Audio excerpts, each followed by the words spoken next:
Bueno, vamos a empezar entonces, chicos. Hoy día vamos a ver taniasis y cisticercosis, que es diferente una de la otra. Cuando hablamos de taniasis, estamos hablando de que tenemos una taenia, lo que vimos en el laboratorio la otra vez, ¿no ves? Ese gusanote largo que puede llegar a medir hasta 10 metros, 5 metros. Cuando hablamos entonces nosotros de una cisticercosis, hablamos de que tenemos una infección de la larvita. ¿Se acuerdan que vimos esto? Esta cosita de aquí, que parece como un huevito. Esa es la larva.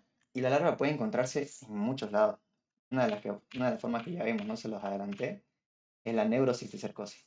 Es la infección de la larva, pero ya en el sistema nervioso central. Pero esta larvita ustedes la pueden encontrar en todos lados. En los músculos, en el cerebro, en el pulmón, en el corazón. Depende de dónde, qué tan mal estén, digamos. Bien. Ahí está incluso cisticercosis en el ojo. Oftalmocisticercosis, eso se llama. Y bueno, una cosa increíble, ¿no? Bien. Ahora, cuando hablamos de taniasis, es una infección producida por la Taenia solium y la Taenia saginata, es decir, el gusano largo. Pero cuando hablamos de una cisticercosis, es solamente una infección producida por la larvita. Ya, eso que quede claro. Una de las diferencias entre esta taniasis y cisticercosis es que cuando nosotros nos comemos sin querer la larva, vamos a tener como consecuencia taniasis. Pero en cambio, cuando nosotros nos comemos los huevitos de los huevitos chiquititos microscópicos, ahí recién vamos a tener cisticercosis. Bien, ahora, si es que alguna vez alguien le pregunta, ¿la taenia de la vaca puede darme cisticercosis? Es decir, la taenia saginata, que es la taenia que es solamente de la vaca. ¿Puede darme una cisticercosis? Eso es falso. No pasa así. Y eso es lo que dicen los libros. Solamente la cisticercosis es causada por la Taenia solium, que es la taenia de los chanchos. Listo. Ahora esto es un poco de la morfología macroscópica de la taenia, ¿bien? Del cerdo. Son adultos gusanos aplanados, por eso es un platelminto, que tiene la forma de una cinta de color blanco amarilloso, que tiene el scolex, que es su cabecita, que es lo que vemos acá, ¿ya? Esto de aquí. Esto es el scolex. Y tiene como esta coronita, que esto sirve como fijación, ¿bien? Estos que son como ¿cómo se dice? Como unas ventosas, también sirven como fijación de este Taenia solium. Bien, van a ver que la Taenia saginata no tiene esta coronita de puntitas que le sirve como punto de fijación también. Y esto del lado izquierdo ya lo hemos visto, ¿no? Siguiente. Ahora, esta es la larva del cisticerco. O sea, este es el cisticerco, tanto de la Taenia solium como de la Taenia saginata. ¿Ya? Es la forma más frecuente, se presenta como un quiste redondo ovalado hasta 1 centímetro, aquí se ve como si fuera 1,5 cm, casi 2. El color blanco transparente en sus colas de su interior, además presenta invaginado o ventosas coronas. Ya, es, digamos, como, va a tener como la cabecita solamente en su interior, esta larva. Esta es una forma racemosa, que es la forma más, la menos frecuente, mejor dicho, ven cómo es como medio amorfa, y bueno, eso es lo que dicen los libros, nada más. Esta es una Taenia saginata, lo mismo que hemos visto en la anterior clase, ¿no? Esto es algo interesante que puede llegar a medir hasta 10 metros. En cambio, la Taenia solium mide hasta 5 metros, si no recuerdo mal. 3 metros, 5 metros. El cisticerco, esto por favor no se olviden. El cisticerco de la Taenia saginata no produce cisticercosis. Y vean esta diferencia de la cabeza, el escólex de esta Taenia saginata. No presenta esa corona radiada, no presenta esa ventosa con puntita que le sirve como punto de fijación. Esta taenia saginata solamente tiene estas 4 ventosas. Sirven para él como punto de fijación. Con eso chupan, digamos, la mucosa y ahí se quedan. Esta es una diferencia entre la taenia saginata y taenia solium. Yo no les voy a estar preguntando esto. Bueno, solamente para que vean lo que hay, ¿no? Para que por lo menos lo sepan, ¿no? En el Scolex, 4 ventosas sin ganchos. En la taenia solium, rostelo con gancho. Rostelo se llama esa coronita que hemos visto con puntito. ¿Ya? Eso es un poco de la, bueno, esta es el ciclo de vida de esta enfermedad. Nosotros ya la hemos visto, ¿no? Bueno, me imagino que ustedes la han leído. Es lo mismo que toda infección parasitaria. Primero es una personita va a comer carne infectada, ya sea con la larva o ya sea con los huevos, de una u otra manera. ¿Ya? Cuando esta persona se come los huevitos, el cisticerco va a terminar diseminándose por todo el cuerpo. Puede terminar en el sistema nervioso central, en los músculos, en el ojo. Aquí vemos que pasa por los pulmones o el corazón. Su ciclo de vida. Bien. Ahora, pero cuando nosotros nos comemos una larvita, la larva va a pasar por el tubo digestivo y va a terminar quedándose en nuestro intestino delgado, intestino grueso. ¿Ya? Y listo, nada más. Vean que esto que estamos viendo aquí es un proglótide. Hemos visto, ¿no ve? Que esta Taenia saginata, Taenia solum, es larga y estaba diseccionada, digamos, más o menos como en cuadraditos. Eso es el proglótide. Eso es, digamos, ¿cómo se dice? Em, la reproducción de esta Taenia, ¿ya? Y bueno, nada más. Bien, esta es una, a ver, me tapa mi cámara, cisticercosis, su ciclo de vida. Esto es cuando nosotros nos comemos, ¿qué?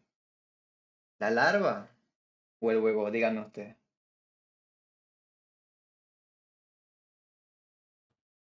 ¿El huevo? ¿El huevo de la Taenia saginata o de la Taenia solum? Tania Solium. Bien, la de solium, solamente la de chanchipán. Bien, listo. Bueno, y esto es lo que vimos en el anterior es un poquito sobre la cisticercosis que puede localizarse en muchas partes del organismo. El más comprometido y el más importante aquí en Bolivia es la neurocisticercosis. ¿Por qué es tan importante? Porque bueno, esta es una enfermedad, digamos, silente. No te causa ningún tipo de sintomatología de clínica después de muchos años. Hasta alrededor de 20 años, esta larvita puede quedarse en el sistema nervioso central y vos no sabés que la tenés. Bien. Ya dice que se puede quedar en otras partes del cuerpo, tejido celular subcutáneo, los ojos, el sol y localizaciones viscerales que no son tan frecuentes, pulmón, miocardio y riñón. Vamos a otra imagen de una neurocisticercosis. Ahí, se puede ver, no está tan largo este temita. Una larva, aquí otra larva, creo que no se ven, ahí está. La patogenia de la enfermedad, a ver, yo sé que ustedes saben leer. Mientras estén vivos y presenten mecanismos de adaptación al huésped que les permite una vida muy larga, a más de 20 años, está hablando de la neurocisticercosis, y poca reacción inflamatoria periquística, es decir, ustedes van a ver, si es que no han estudiado bien este año, sobre inflamación, van a ver al año en fisiopatología, van a estudiar bien inflamación. Y se van a dar cuenta que prácticamente todas las enfermedades son inflamación, todas. Cuando hablamos de hipertensión arterial es inflamación del endotelio vascular. Por ejemplo, cuando ustedes se golpean, alguna vez se han golpeado la mano, el dedo y se le ha hecho un chinchón, eso es inflamación. ¿Bien? Todo es inflamación, todo. Ahora, ¿por qué no hay, digamos, sintomatología? Porque es poca la reacción inflamatoria que este va a presentar. Puede ser que sea tan poquita que no te genere ningún tipo de clínica. ¿Bien? Así que nada más. Al morir se degeneran y forman una masa amorfa coloidal rodeada de células gigantes, histocitos, células epiteliales y linfocitos eosinófilos. ¿Se acuerdan que hice como la comparación en la clase anterior de que esta formación de esta cavidad es algo parecido a la formación de la cavidad en la tuberculosis? Lo mismo, digamos, que sucede aquí en el sistema nervioso central. Ahora, hablando sobre la clínica, que esto va a suceder después de muchos años. Bien, lo primero que puede pasar es que alteración del estado de conciencia, diplopía, dicen los libros, pero en general lo que vemos es convulsiones, ¿ya?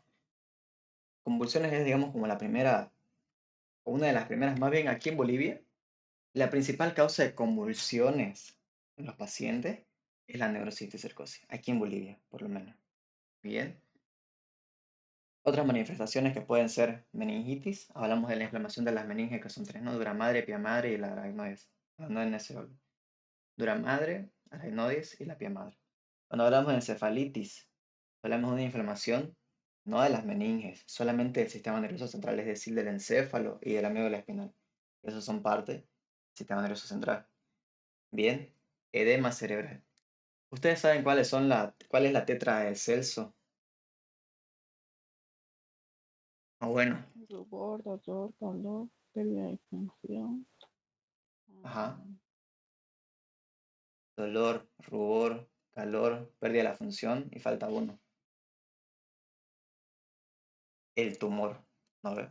como- Lo que se le llama tumor es el edema. ¿Alguna vez ustedes se han golpeado el dedo y se les ha hinchado así una bola? Es porque está pasando un proceso inflamatorio en el cual lo que más se puede ver es ese edema. Lo mismo pasa aquí en el sistema nervioso central, edema cerebral, porque hay un tipo de inflamación en el cual va a hacer que haya un tipo de exudado. ¿No es? Exudado. ¿Ya? La calcificación de la larva en el cerebro y las convulsiones, que es la principal causa, es decir, la neurocisticercosis es la principal causa de convulsiones y epilepsia. Eso creo que no está bien claro aquí, pero yo sé que te aclaro. Además, aquí tenemos las convulsiones. Bien, y otro tipo de sintomatología de esta enfermedad de la neurocisticercosis. Cefalea intensa, diplopía, papiledema. ¿Qué es papiledema? ¿A ustedes qué se le viene a la cabeza cuando hablamos de papiledema? Edema en ¿Ya? papi, no Papila. sé, Ustedes papila. ubican qué es la papila que está en el ojito. Ya es decir, que va a haber una inflamación en el ojo, en la papila ocular.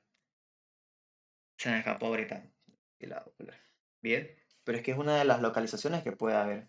Aparte de eso de la neurocisticercosis, ya que estamos hablando del sistema nervioso central, está en íntima relación con la cavidad ocular. Bien, así que puede haber un exudado cerebral que puede llegar a haber digamos, edema en el ojito, un papiledema, hipertensión arterial intracraneal. ¿Por qué? Por el mismo hecho de que va a empezar a haber un tipo de exudado en el sistema nervioso central, dentro de la cavidad craneal. Va a haber más agua, más agua, más agua, haciendo que vaya aumentando la presión intracraneal normal. Es como cuando que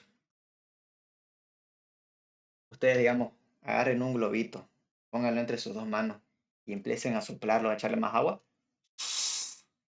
van a ver que eso va a empezar a aumentar su presión, porque está empezando a llenarse con más volumen. Lo mismo va a pasar en el cerebro, bueno, en la cabeza, ¿bien?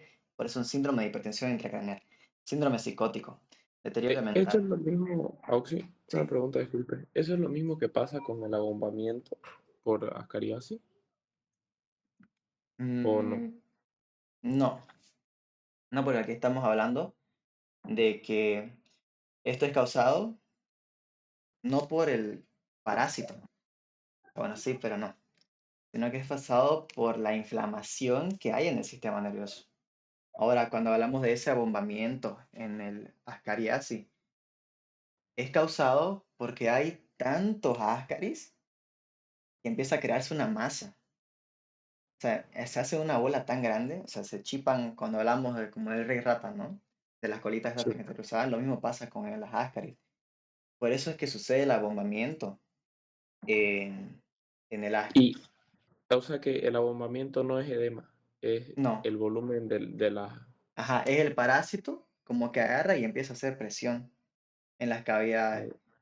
El parásito mismo es como que agarra y empieza a empujarla a las paredes, a la masa muscular de nuestro intestino. Ya, Ah, aquí ya. es diferente esa patogenia de la hipertensión intracraneal con el abombamiento o la formación de la masa en nuestro tubo digestivo cuando hablamos de una ascariasis. Bien, Gracias, Auxi. listo, chicos. Y síndromes de pares craneales, el segundo, el tercero y el octavo. El segundo par, ¿saben cuál es?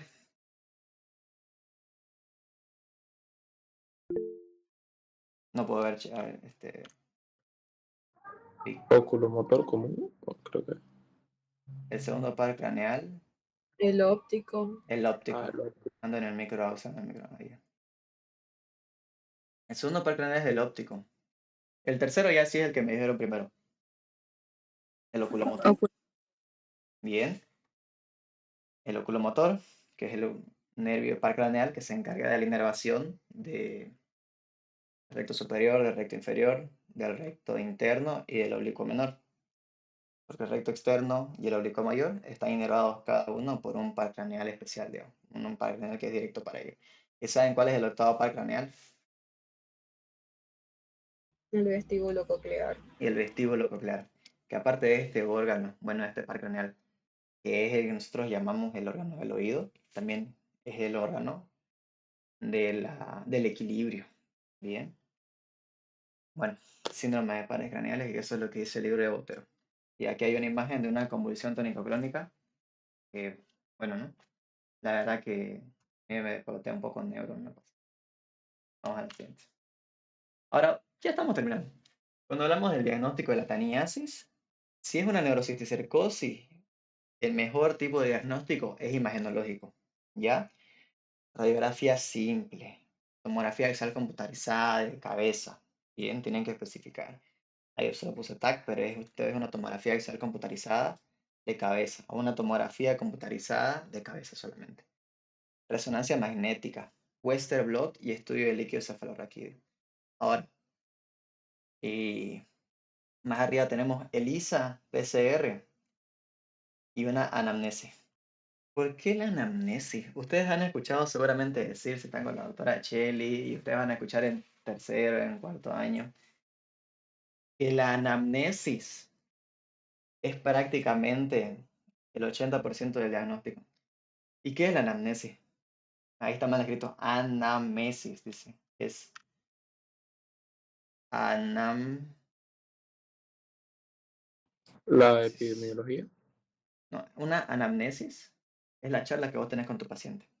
Es preguntarle cómo se llama, qué tal, qué ocupación tiene, qué ha hecho, desde cuándo se siente así, desde cuándo empezó a aparecer su dolor, cómo es que le duele, si es punzante, si es como que le aprieta, si es como que le quema, cuándo aparece ese dolor, o cómo es que aparece ese dolor, qué tiene que hacer usted para que aparezca el dolor, digamos.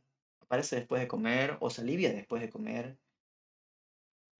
Bien, la anamnesis es como la charla que vos vas a tener con el paciente.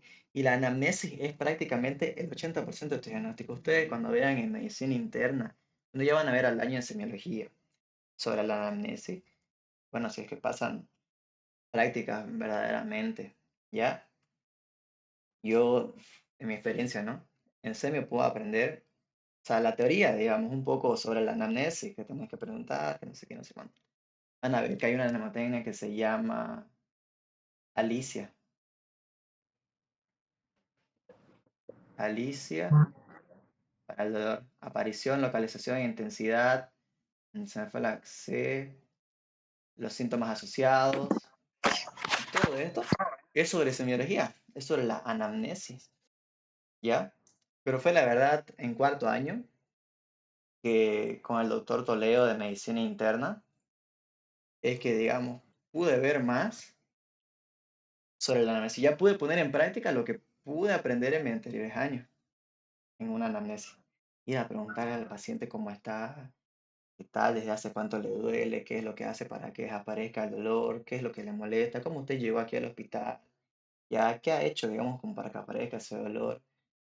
Es bonito, es muy bonito. La anamnesis es prácticamente el diagnóstico de todo. Esto nosotros que tenemos como ELISA y PCR, radiografía, TAG, RM, resonancia magnética, estudio de líquido cefalorraquídeo, Western blot, es para confirmar nuestro diagnóstico presuntivo. Porque vos con la anamnesis puedes llegar a un diagnóstico presuntivo. O sea, no digamos con unas cuantas preguntas locas, voy a decir, ya tenés esto. No, sino que vamos a primero plantear qué es lo que puede tener el paciente según nuestro cuadro clínico. ¿Ya? Vamos a poner un síndrome, digamos, por ejemplo, si es que al paciente le duele el hipocondrio derecho, ya puede ser un síndrome coliaciano. Puede ser un síndrome porque un tipo de obstrucción biliar, síndrome de obstrucción intestinal. Bien, pero luego, ¿cómo vamos a confirmar nuestro diagnóstico? Mediante pruebas específicas, PCR, ELISA, radiografía. Estas pruebas, ¿qué se le llama? Estudios complementarios. Bien, estudios complementarios son solamente para confirmar mi diagnóstico que ya hice con mi anamnesis. Bien, y es así también como se realiza este diagnóstico de la teniasis. A ver, ustedes más o menos cómo le preguntarían al paciente. Si tu paciente, digamos, no tiene ningún tipo de clínica, si es que de la nada al paciente le empezó a dar un tipo de convulsión, y si él no tiene antecedentes familiares de convulsiones, ya, lo que pensaría, digamos, en una teniasis. ¿Usted de chiquitito comía chancho? ¿Alguna vez comió chancho mal cocido? ¿Alguna vez comió chancho con una carne medio rara?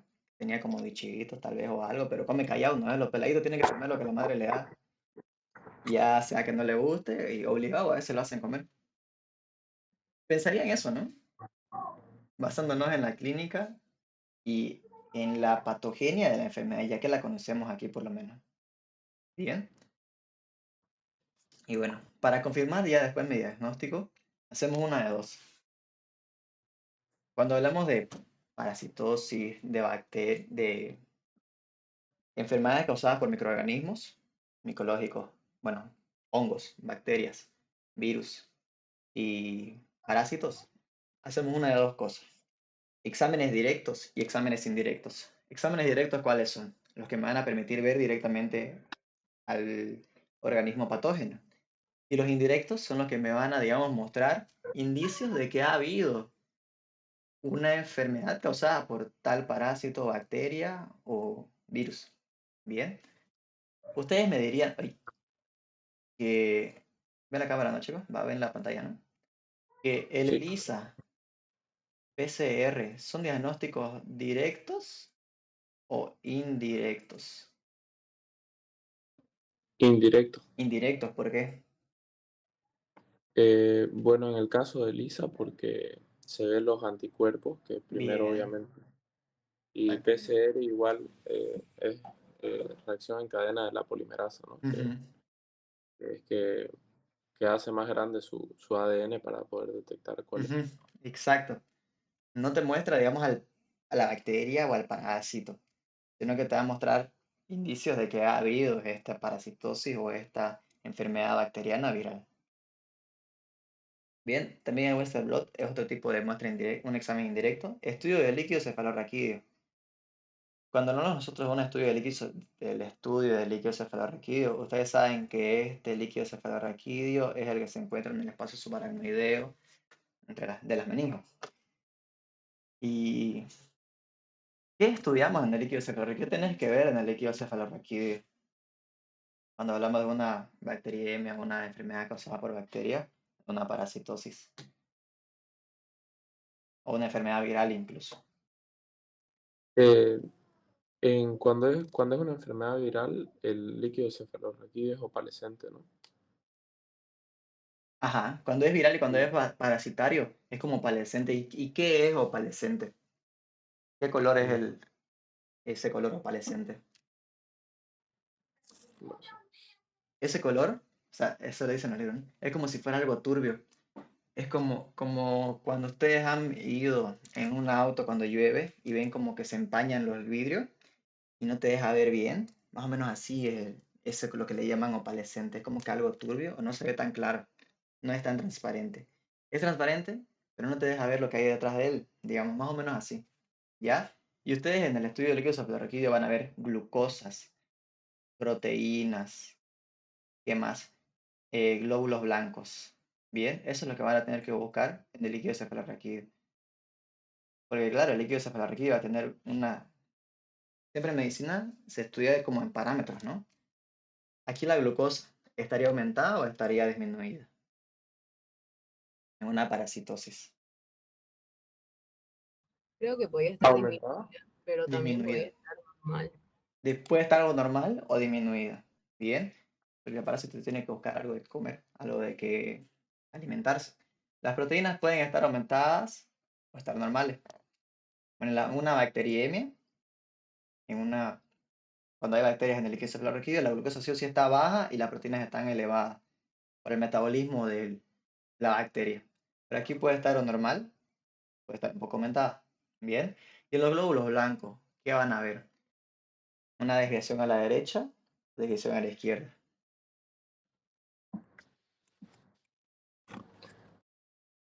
Presencia de eosinófilos, ¿a qué? Bien. Presencia de eosinófilos. Cuando hablamos nosotros de neutrófilos, si no recuerdo mal, es una desviación a la izquierda.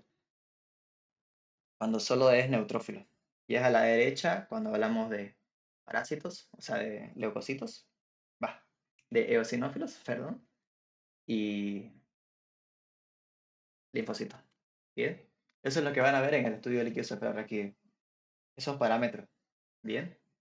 Ahora, en la anamnesis, cuando ustedes le realizan también el examen físico o las preguntas, la principal, digamos, característica macroscópica de esta teniasis es que al paciente se le va cayendo de manera espontánea, va a ir como, ¿qué se dice? Machando sus calzones, sus boxers, ¿ya?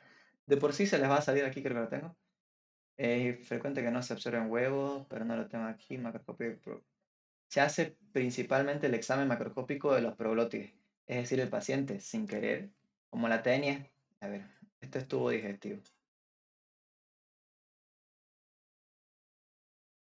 La tenia, digamos que va a estar aquí y mide cuánto, hasta 3, 4 metros, 10 metros, dicen los libros, ¿no? Va a ir saliéndose de aquí su último proglótide, su último proglótide, proglótide, proglótide. Y de manera espontánea, el paciente va a ir botando estos proglótides y en esa región perianal, él va a sentir que se ensucia. Va a tener sus proglótides ahí pegaditos de manera macroscópica, ¿ya? Con un líquido blanquecino, así como transparente. ¿Bien? Esa es, digamos, la principal característica en una teniasis, en una cisticercosis complicada. Tengo que buscar una foto que tengo de una cisticercosis en el miembro inferior diseminada. Ahora la vamos a ver. ¿Ya? Así, ese es el examen, digamos, macroscópico. Aquí la anamnesis, lo más importante que podemos ver y los métodos complementarios para poder llegar al diagnóstico de esta enfermedad. Y la prevención, ustedes saben que parasitosis y hay enfermedades también bacterianas que son de transmisión ano, mano, boca. Es higiene personal para la prevención. Todo va a estar relacionado también con el chanchito y su carne. Ahí dice que los mataderos deberían realizar el reconocimiento de los chanchitos. Hay algunos que dicen prevención, una quimioprofilaxis a los chanchitos, a darle un antiparasitario para, digamos, asegurarnos de que no haya el parásito en la carne de ese chanchito. Reconocer la carne. Y una de las formas de prevención también es la educación. ¿Por qué? Porque la persona, digamos, que no sabe sobre las enfermedades, no sabe que al comer algo extraño puede estar metiéndose parásitos, bacterias, virus, hongos. Aquí lo tengo, conocimiento público de la enfermedad. Bien. Va a agarrar y se lo va a comer y va a tener su teniasis. El conocimiento, la educación, es una de las formas de prevención también. ¿Ok? ¿Qué más? Congelación prolongada de la manera. Cocción, buena cocción de las carnes. La adecuada eliminación de excretas humanas como todo. Quimioprofilaxis en masa humana. Cuando hablamos de quimioterapia, ¿sí? Disculpe una pregunta. El- ¿La fuente de infección por medio de los chanchos solamente sería de su carne o también de sus heces? De las heces también. ¿De las heces Sí, es que también? nosotros nos comemos los huevitos. Pero eso también es Pucha, es que un... yo tuve Sí, chanchería, o ya. sea, compré 10 chanchos para venderlos después en Navidad, pero ya me asusté con esto. Y yo limpiaba sus excrementos, Pero nunca has todo. comido sin querer, digamos. No, pero por ahí no me lavé bien las manos, digamos. No, difícil también. ¿Ya? ¿Sí? Tranquilo. O podrías ir a meterte una praxicontel de clase media. Mentira. No creo. Si alguna vez así no has comido las S o lavarte las manos mal, complicado, ¿ya? Aparte también que no es como que... ¿Ustedes alguna vez han escuchado de una parasitosis así de verdad? ¿O han visto? Nunca. Difícil, ¿no? La verdad que sí, difícil. ¿Por qué? Porque las parasitosis son prácticamente enfermedades como que oportunistas, ¿ya? O tiene que haber demasiado parásito como para que de verdad te haga mal, porque tu mismo organismo va a ser capaz de ir en contra de la infección primaria, ¿bien? Por eso se ven muchas más enfermedades bacterianas aquí, porque las bacterias no son seres vivos. Bueno, todo lo que estamos viendo son microorganismos, son seres vivos, a excepción de los virus, eh, que han ido evolucionando, ¿no? Ustedes ya han visto sobre la resistencia bacteriana seguramente. Y estas bacterias con el tiempo van, digamos, mejorando su genética, yendo y siendo capaces de poder sobrevivir en el organismo, siendo capaces de contrarrestar los antibióticos que nosotros vamos generando. Bien. En cambio, los parásitos, yo no he leído sobre parásitos que han evolucionado. Los mismos tratamientos que son desde hace años se siguen utilizando ahora porque más bien los parásitos no están evolucionando como lo hacen las bacterias de manera tan rápida. ¿Ya? Tu organismo es capaz de, ¿qué se llama? De contrarrestar esta infección. Así que tranquilo, Espero. Gracias. tranquilo. Listo. Y bueno, el tratamiento, cuando hablamos de una niacin, paracetamol, niclosamida, son fármacos que se usan. Prácticamente hay curación del 100% en la esteniasis. Cuando hablamos de la neurocisticercosis, se usa praziquantel, se usa corticoides para bajar la inflamación, el corticoides es un antiinflamatorio, y el tratamiento sintomático de la epilepsia. También podemos usar albendazol, que algunos libros dicen que albendazol es mejor antiparasitario que, que el praziquantel cuando hablamos de tratamiento de neurocisticercosis. ¿Y qué más?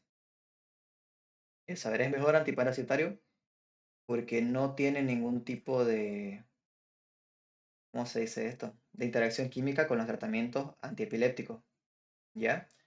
¿Qué más? El albendazol es más barato, así que es más barato que el paciente para comprarse esta dosis por 14 días y luego también se hace otro tipo de tratamiento como el seguimiento. Y listo, chicos, eso sería la clase de hoy día, ¿ya? A ver, déjenme sacarles una foto. La última, la presentación. ¿Pueden prender sus cámaras un rato? Para que les saque una foto. Eso sobre Eneas, tal vez alguna pregunta que tengan. Yo, Auxi. Sí. Cuando los parásitos, perdón, estos helmintos mueren en general, Ujú. aquí en los Ascariasis dice que cuando mueren se presenta una necrosis y luego, un segundo, por favor, no me acuerdo.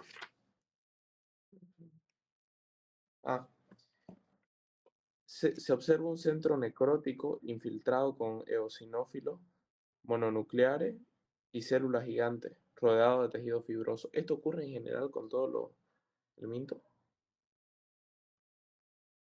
Cuando estamos hablando de neurocisticercosis, Cuando un parásito muere en cualquier tejido, se presenta está como esto, encapsulación, esta capa fibrótica. sí, Ya, yo creo que, o sea, van a correr los eosinófilos, a tratar, digamos, de disminuir, porque esto que estamos hablando es de inflamación. Inflamación estábamos diciendo que es un mecanismo de nuestro cuerpo para tratar de que, como que de encapsular cualquier tipo de agente lesivo y este no se disemina hacia todo el cuerpo. Así que tiene sentido lo que vos me estás diciendo. Pero me dijiste que se forma una cápsula fibrótica. ¿Cómo? Sí, rodeado de tejido fibroso, dice. Ya. En el cuerpo, en el caso de este es granuloma de cuerpos extraños. En Eso es de la Ascaris, ¿no? sí, de Ascaris. Ya.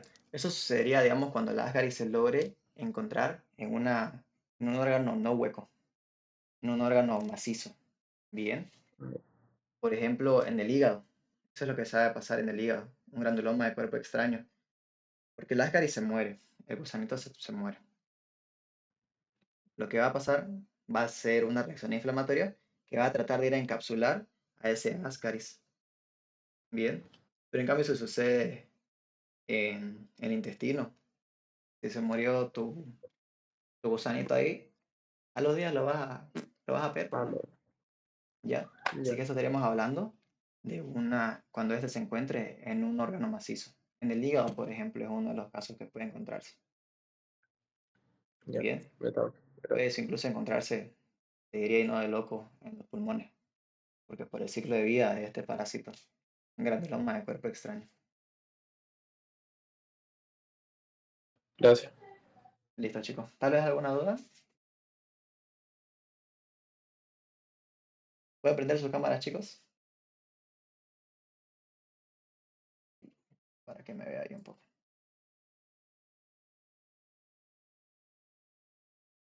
Listo, chicos. A la 1, a las 2 y a las 3. Listo. Gracias, chicos. Ahora sí pueden ir a almorzar. La otra clase vamos a ver unas preguntas de examen para que estén listos, digamos, al día siguiente para su examen de parásito. ¿Ya? Gracias, Oxy. Chao, chao. Listo, chicos. Gracias, Nos vemos. Auxi. Aún si sus diapositivas, no se olvide. Ya, ahora se Por las voy a favor. pasar. Gracias. Listo, chicos, nos vemos.